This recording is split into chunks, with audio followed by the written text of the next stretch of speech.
Sourate 34, les sabbats, révélés à la Mecque, 54 versets. Au nom d'Allah, le clément, le miséricordieux. Louange à Allah, lui qui possède tout ce qui se trouve dans les cieux et sur terre. À lui la louange au moment de la vie future. Il est le sage, le très informé. Il sait ce qui pénètre en terre et ce qui sourd de ses entrailles, ce qui descend du ciel et ce qui monte vers le ciel. Il est le miséricordieux, celui qui pardonne. Ceux qui n'ont pas cru disent « L'heure ne nous rattrapera pas ». Dis-leur « Par la volonté de mon Seigneur, si ».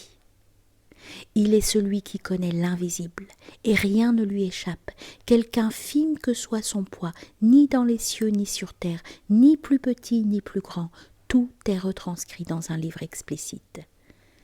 Cela, afin que ceux qui ont fait du bien soient rétribués. À tout cela, un grand pardon et des biens conséquents seront accordés. En revanche, ceux qui ont tenté de rendre vains nos signes et qui ont montré leur impuissance, subiront un châtiment des plus douloureux.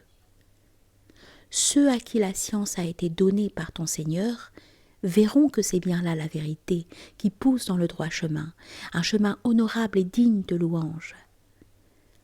Les incroyants disent « Voulez-vous que l'on vous indique un homme qui vous dira que, une fois que vous serez désintégrés, vous renaîtrez sous une autre forme ?»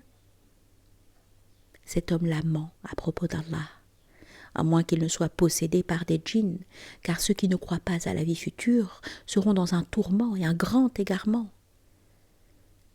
Ne voient-ils pas ce qui les entoure de toutes parts et par devers eux, autant le ciel que la terre ?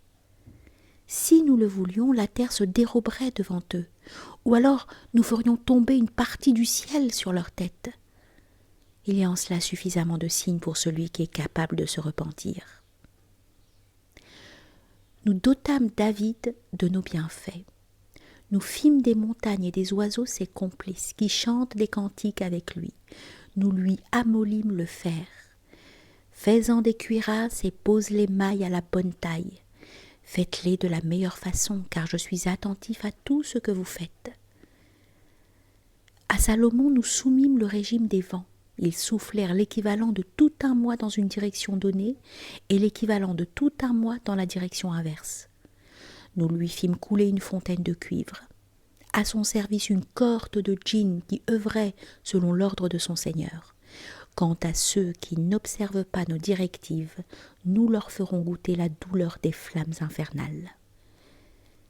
Ils exécutaient à sa demande une série de travaux comme des oratoires, des statues, des plats immenses aussi grands que des bassins d'eau et des marmites stables et ajustées. Ô vous, famille de David, œuvrez dans le bien et soyez reconnaissants, car peu de gens parmi mes serviteurs le sont. Lorsque nous décrétâmes sa mort, ils ne s'aperçurent de celle-ci que lorsque la bête de la terre eut rongé le bâton sur lequel il reposait. Lorsque son corps s'écroula, il apparut aux djinns que, s'ils étaient initiés aux sciences de l'occulte, ils ne subiraient pas un tourment si humiliant. Il y avait un signe dans le lieu d'habitation du peuple des sabbats.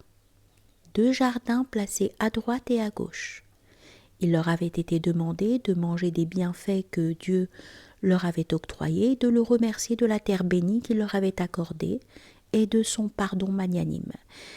Mais ils s'en détournèrent. Après cela, nous fîmes déborder El-Harim et en lieu et en place de leur jardin. Nous leur donnâmes des autres jardins stériles, avec des fruits amers, des tamaris et quelques genêts. Les voilà ainsi récompensés de leur incrédulité.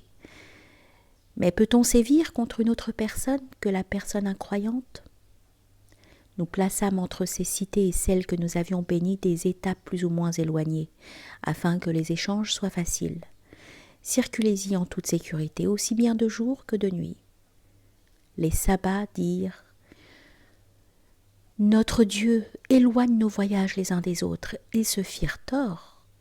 Nous en fîmes des exemples à méditer pour les générations après les avoir mis en lambeaux, pièce par pièce.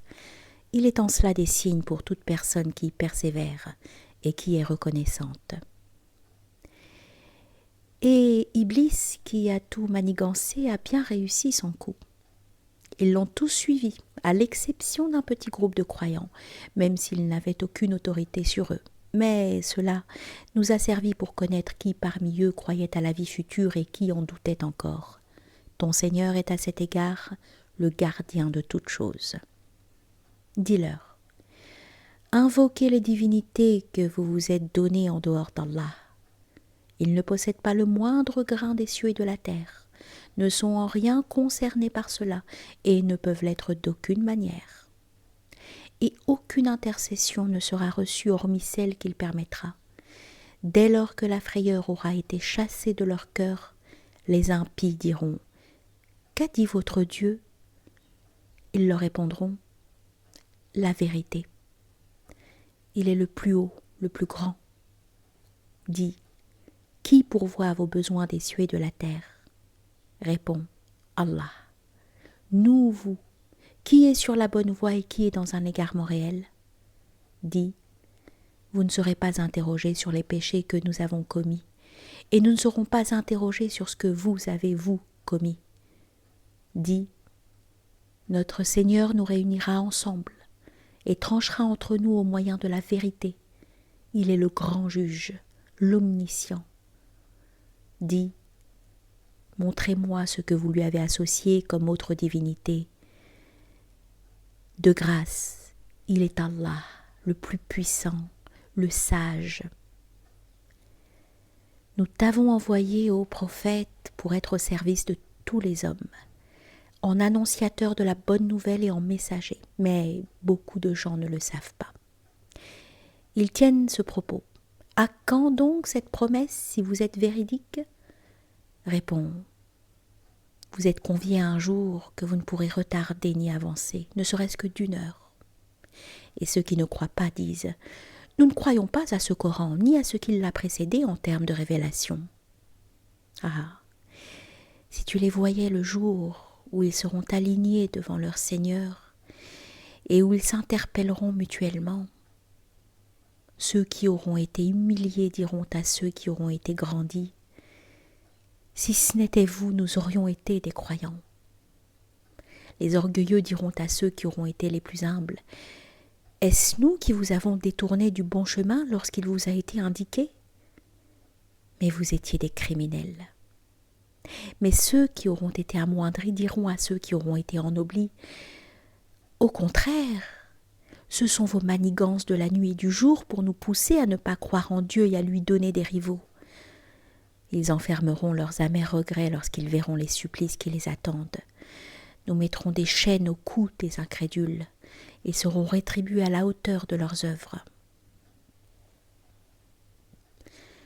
Nous n'avons envoyé d'annonciateur à aucune cité sans que ses élites, celles qui vivent dans le luxe, lui rétorquent « Vous ne croyez guère au message dont vous avez été chargés. » Ils disent « Nous sommes comblés de richesses et d'enfants.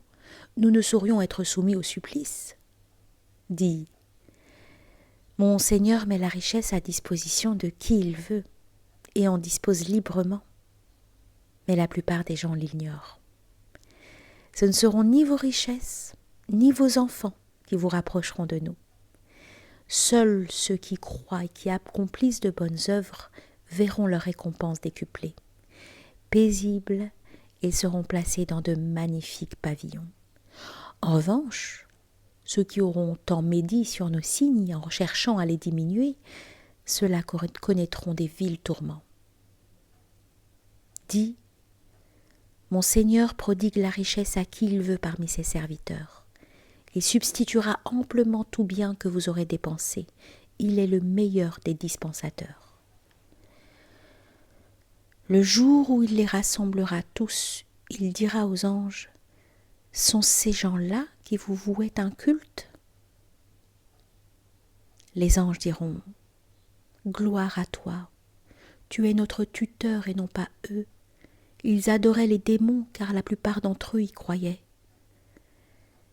Mais en ce jour-là, nul ne peut se substituer à l'autre, ni en bien ni en mal. Et nous disons à ceux qui ont été injustes, Goûtez donc les tourments de l'enfer, ces mêmes tourments que vous traitiez de mensonges. Et lorsque nos versets explicites leur sont récités, ils disent « Celui-là n'est qu'un homme, il veut vous détourner des croyances de vos pères. » Qu'est-ce donc que cela, le Coran, si ce n'est un vil mensonge, une invention? Ceux qui n'ont pas cru disent à la vérité lorsqu'elle se présente à eux. De toute évidence, il ne s'agit là manifestement que de magie. Ils ne reçurent de nous aucun livre à méditer, et aucun avertisseur ne leur fut dépêché avant toi.